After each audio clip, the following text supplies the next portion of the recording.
बिहार में लालू प्रसाद यादव की party RJD का कोर वोट बैंक मुसलमान और यादव को माना जाता है। ऐसे में यादव लालू यादव के साथ हैं, लेकिन मुसलमान हाल के दिनों में उनसे दूरी बनाते दिखे हैं। ऐसे में कांग्रेस पार्टी की नज़र न सिर्फ मुसलमान वोट बैंक पर है, बल्कि इस वोट बैंक को साधने के लिए कांग्रेस पार्टी के सबसे बड़े नेता, सबसे बड़ा चेहरा राहुल गांधी बिहार आ रहे हैं। दरअसल आर्थिक, सामाजिक और राजनीतिक अन्याय के खिलाफ कांग्रेस नेता राहुल गांधी की भारत जोड़ो न्याय यात्रा 27 और 28 जनवरी को किशनगंज, अररिया, पूर्णिया और कटिहार में होगी। पश्चिम बंगाल से यात्रा किशनगंज में प्रवेश करेगी, फिर अररिया, पूर्णिया, कटिहार होते हुए वो यात्रा आगे बढ़ जाएगी। अब सवाल है कि मुसलमान वोट बैंक कैसे? राहुल गांधी बिहार आ रहे हैं, उनकी यात्रा बिहार से गुजरेगी।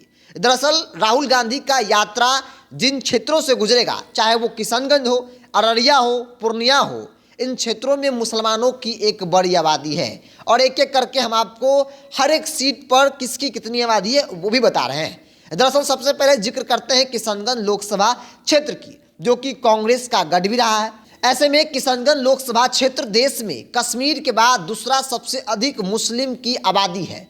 मुस्लिम आबादी यहाँ पे 75% है। मुस्लिम आबादी ही जीत निर्धारित करती है। हिंदू में जातीय आधार पर इस क्षेत्र में यादव, सहनी, शर्मा, पासवान, रविदास आदि जो जातियां हैं, उनकी आबादी तकरीबन 5% के आसपास बताई जा रही है। अब अगला नंबर है अररिया लोकसभा क्षेत्र का। अररिया लोकसभा सीट का जातीय समीकरण बहुत जटिल है। मुस्लिम मतदाताओं के मुकाबले में हिंदुओं की आबादी थोड़ा अधिक है। चूंकि अररिया लोकसभा सीट में मुसलमानों की आबादी 42.9% है और हिंदुओं की आबादी 56.6% है। 42% मुसलमानों की आबादी है और इसी के मद्देनजर राहुल गांधी का यात्रा इन्हीं क्षेत्रों से गुजर रहा है। अब अगला नंबर है पूर्णिया का। चूंकि सीमांचल का यह सीट MY समीकरण के केंद्र माना जाता है, यहाँ यादव और मुसलमानों की आबादी अच्छी खासी है। ऐसे में किसी की सत्ता बनाने में यादव और मुसलमान की भूमिका वो अच्छी खासी देखने को मिलती है। इसके अलावा अगर बात कर ली जाए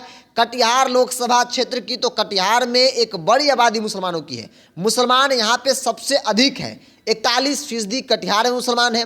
यादव यहाँ पे 11% है। उच्च जाति के जो स्वर्ण है वो उनकी आबादी 8% है। वैश्य 16% है। OBC 18% है और 6% दलित है। मतलब कि 41% आबादी मुसलमानों की है और इसीलिए राहुल गांधी का जो भारत जोड़ो यात्रा कार्यक्रम तय किया गया बिहार में, तो उन क्षेत्रों को टारगेट किया जा रहा है जहां पे सबसे बड़ी आबादी मुसलमानों की है, जिसमें किशनगंज, अररिया, पूर्णिया और कटिहार। चूंकि किशनगंज देश का दूसरा सबसे अधिक मुस्लिम बहुल क्षेत्र है। जम्मू कश्मीर के बाद किशनगंज में सबसे बड़ी आबादी मुसलमानों की है। 75% आबादी मुसलमानों की यहाँ है और इसीलिए राहुल गांधी का न्याय यात्रा इसी रूट से वो निकलेगा, ताकि जो मुसलमान वोट बैंक है उनको साधा जा सके। चूँकि यह भी सत्य है कि लालू प्रसाद यादव की पार्टी को, आरजेडी को मुसलमान वोट करते हैं, लेकिन ऐसे में अब उस वोट बैंक पर कांग्रेस पार्टी की न सिर्फ नज़र है, बल्कि कांग्रेस पार्टी उस पर काम करना शुरू कर दी है।